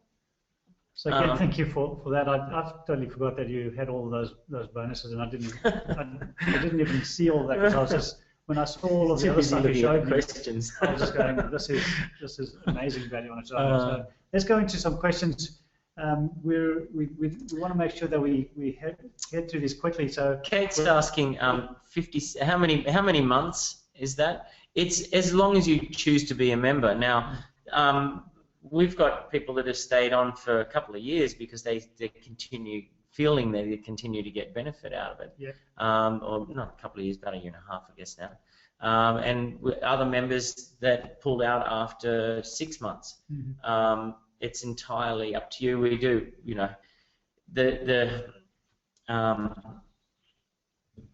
really it's like the first 2 months are fixed, and then after that, if you feel like you've gotten everything out of it, well, you can pull out, Yeah. It's entirely up to you. But the real benefit is actually, is in those live Q&As and the ongoing membership and the ongoing networking and the opportunities. We have also very strong relationships with some fantastic brokers. I actually have a couple of brokers that are so good at identifying and finding or sourcing really good websites that I barely actually even need to do any due diligence process on the sites that he comes up to me, that he brings to me, because he's done such a great job in the first place. So we have lots of dealers, brokers that we deal with, and we bring those into the system all the time. And if I can add to that, like having Eric on your team where you can just connect with him on a week-to-week basis over the first 12 months of that is obviously going to be hugely valuable. So the $57 is a minor thing, and again, when you buy your first website, you just build that into your cost of the first website's profit, and it's paid for, and you're still making profit out of it and everything else. So it becomes a non-item. Yeah, I mean, honestly, it maybe sounds a bit funny, but I actually learn a lot from my members as well, because they go out and do some awesome things, and it's just such a great resource. What have we got here? You mentioned asking for, this is from Lucas, you mentioned asking for video proof. Will sellers actually let you see them logging into their bank accounts to show? Okay, so think about the last time you logged into your any account, actually logged into anything at all. When you type in the password, do you actually see it, or does it come up as little dots? It generally comes up as little dots. Yeah. What I say to them is,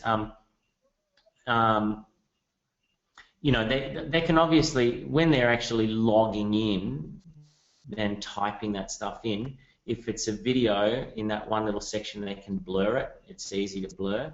And if they're actually logging in live, I just tell them to take their, what they generally do is just point the camera back at themselves while they're doing it, and then come back on when they finish logging in.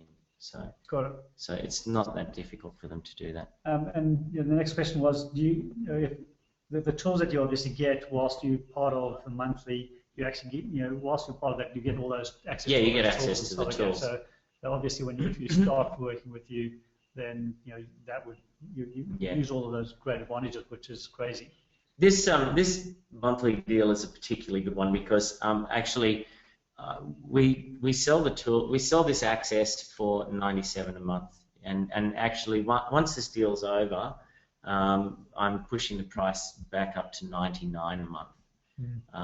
And there'll be actually a higher price point than the $297. I think it's $695 and $97 a month is what I'm going to be selling it for as of the 11th.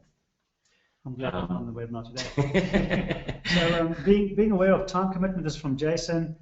To make this successful, if we purchase now, can we delay start? You know what? You can delay the start, but what's the point? You know what? Even if you've only got an hour a week, just jump on and go through the course. Like, get yourself familiar with the course. Does that make sense, Jason? Like, really, you don't need to hold off, and unless, of course, you're absolutely flat stick. But I think all of us can find like a half an hour a week to do something like this, and give yourself a chance to actually kind of at least assimilate the information, and I wouldn't hold off. And this one from Chloe: how many dud websites did you buy when you first started? Oh God, did you have to? Someone always asks me this question, you know, and it's really embarrassing, and it was a lot actually. I lost. I made a lot of money, but I lost a lot of money when I was first starting out because I really had no idea what to look for, and it was like probably the easiest way to explain this is every single guideline that you see in my system, there's probably I lost money from a site because of that. That's what brought it about. Right? So when you see that don't buy sites less than a year old, that rule, I made that rule for myself because I bought a site that was less than a year old and it cost me money. And I made some pretty substantial losses at the front end. If you're looking at, this is back from Jason, if you're looking at 1 hour, it could be possible. Yeah. So, yeah, and honestly, the course, you don't need a lot of, this is not some outrageous like 50 hours of video course. Really, so much of the learning goes on in the live Q&As and pretty much doing what we're doing right now. And because you can do it every week, and I don't limit the call to an hour, by the way, and we record all the calls, so if you can't make the call, you can always listen to it after. But then, you know, it's interesting. Some weeks the calls are only half an hour, you know, because people haven't got that many questions. Yeah. And then other weeks we'll go for 3 hours. You know? Yeah. But yeah. Sorry, refresh my memory. What was the question? I'm sorry, guys. Would 1 hour be possible to actually get going? Yeah, 1 hour is possible. You know. The course will take you, if you were really to knuckle down and get stuck into it, you could actually go through the course in a weekend easily. And that's not sitting in front of it 12 hours of the day. That's like, you know, just spending a few hours in the morning and a few hours in the afternoon and treating it like a weekend workshop, for instance. You can get through the course probably maybe 3 days. If you're just doing it part-time, it might take you a couple of weeks to get through, you know. And really, you just sort of run through it once, and then, but what happens is you go back to it and use it for revision. And so it was really funny. When I first designed it, I actually kind of designed it for myself, you know. And so I kept going back to remind myself of some of the things that I'd, you know, forgotten and that sort of thing. There was a question here that I think you passed over it, but I think it's Chris is saying you had trouble with your computer and you missed part of the thing. Don't worry, there's going to be a replay, so you can jump back on it and check it out tomorrow. And just wanted to read something. Tommy, again, thank you for sharing. One of the best aspects of Intervestor has been that I was making income from day one and earning while learning because I was a complete newbie in terms of e-commerce and marketing. I didn't even know what WordPress was when I bought my first site. So, you know, get that. You can get this in. And again, thank you, Tommy, for sharing. So openly. I love that line. Earning while I'm learning. It's beautiful. All right. So a few more here. Can I ask how many sites do you own, Eric? I've got quite a lot of sites now. At one point, I was, oh my goodness, I must have had I think it was around 1,400 websites at one point. But it's nuts. Yeah, I've cut back quite a bit from then. Just simply because, you know, you reach a point where you're earning everything you possibly need, and this is one of the things that we work on in the one-on-one strategy. Like, I'll get you guys to just figure out what it is, what your perfect lifestyle looks like, and then how much that's going to cost you. And so we create that as a goal, you know.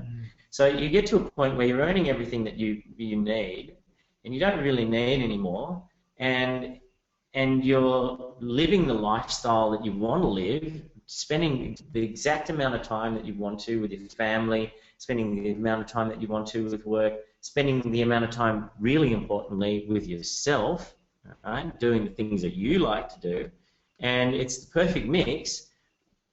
And if you start adding more websites, what happens is you're just creating a little bit more work, a little incrementally, a little bit more work, a little bit more work. So at one point, yeah, I had a lot going on. I had tons of people doing stuff, and I decided that actually I wanted to cut it right back. And so now I've got, I don't know, it's 100, something like that. I can't remember exactly, but it's more than enough, you know. And really, it's not about the number of sites that you own. It's about, is what you're doing really spinning your dials, right? Is the way that you're living your life the exact way that you want to be living it? And if it's not, then you're doing something wrong, right? And what I found with Intervestor is that it's afforded me the opportunity to live exactly where I want to live, and have the lifestyle, exact lifestyle that I want to have. I mean, I have the most beautiful girlfriend in the world. She's amazing. 2 gorgeous kids. I live I live in a bamboo house, you know. Like, honestly, almost every other day I turn to Veronica and I say, you know what, darling, we live in a cubby house. It's so cool. It's not everybody's thing, you know. Like, some people go, oh, you live in a cubby house? Oh my God, that's terrible. Where's the Fisher and Paykel, you know, washing machine? But I love it. It's exactly how I want to spend my time and live my life. And I'm so grateful to Intervestor on a personal level, and my process of investing, for allowing me, affording me the opportunity to live exactly the way I want to. And that's kind of, really, honestly, guys, that's what I'm sharing here today is, you know, I just want other people to be as happy about their life as I am about mine. I'll definitely second that again. Living in Bali is pretty spectacular. We've got a few more questions. How many hours of video in total? I think you pretty much answered that just in how long it takes people to get through. Somebody else asked this question. I haven't actually added it all up.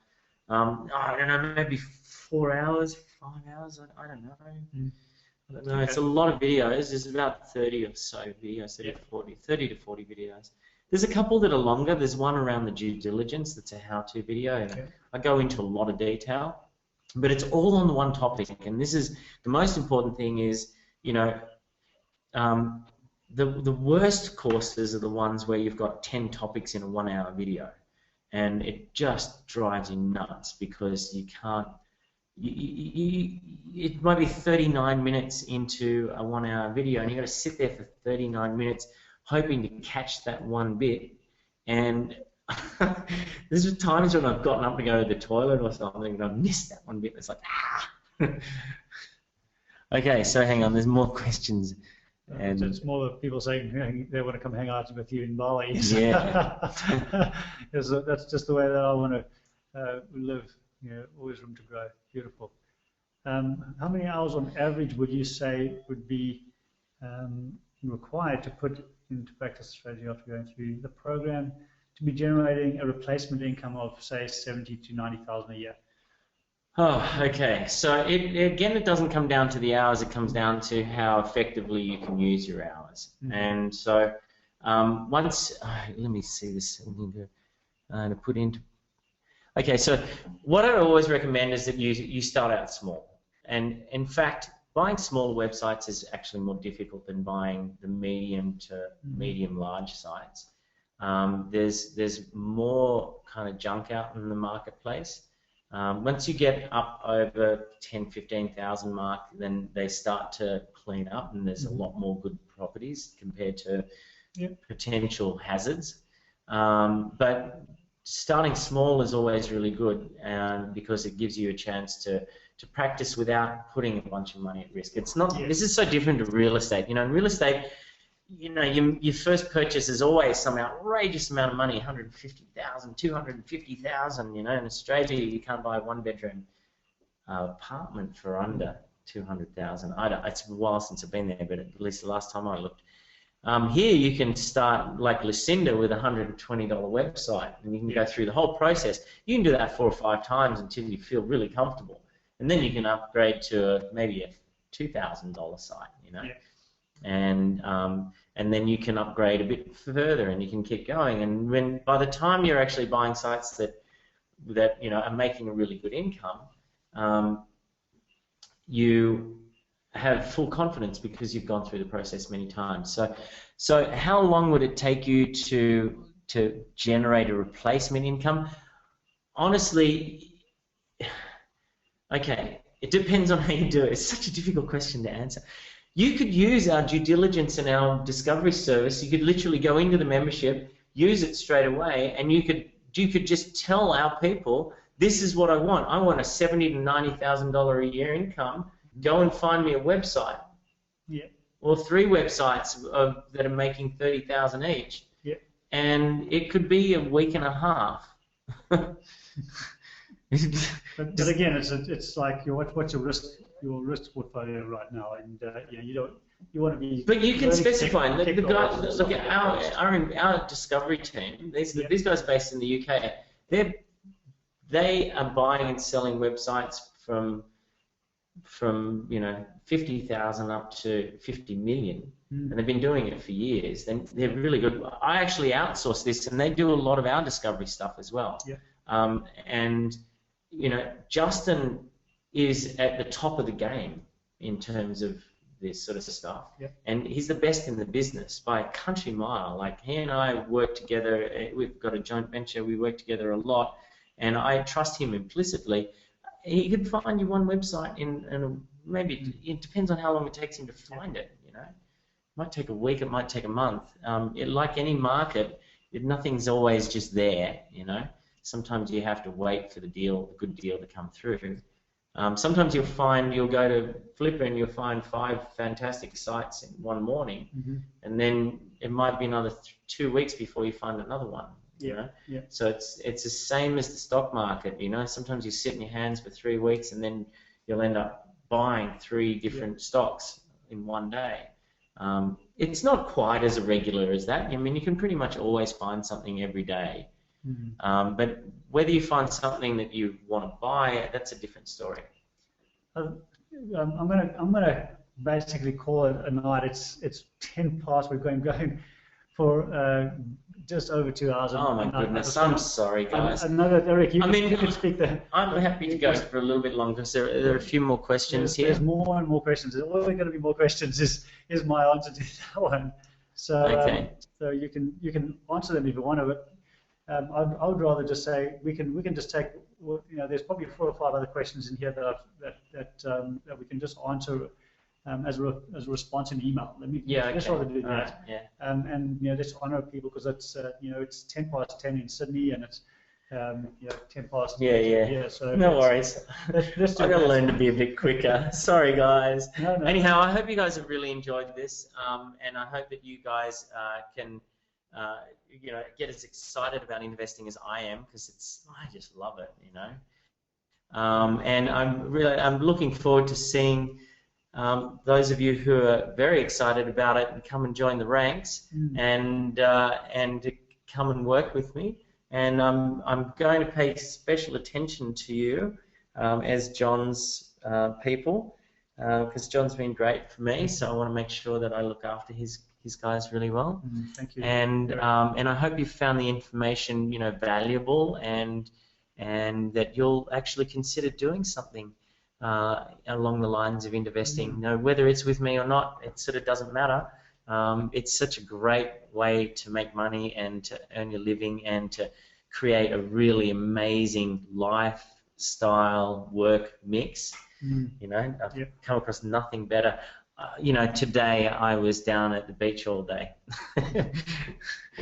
So let's finish off. Thank you so much, Eric. And let me just check in with everybody.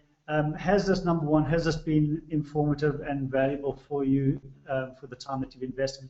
And if it is yes, tell me what's your best thing that you've taken from the call today with Eric here and myself. Just type that in there, and we're gonna then say good evening to everybody. And for everybody who's interested, we'll get our team to give you a shout and have a conversation with you, and make sure that, you know, any unanswered questions, they'll answer that as well, and make sure that we walk you through all the steps that, you know, you would take anyway to check to see if this is the right thing for you or not. Again, thank you so much for your time, and thank you for your interaction and involvement all the way through. And again, Eric, thank you so much for your commitment to being here and all the commitment to helping everyone who's going to come on this journey with you. Lovely having you on the call. Have a great evening, and we'll speak to you soon again. Good night. Thanks, guys. Have a great night.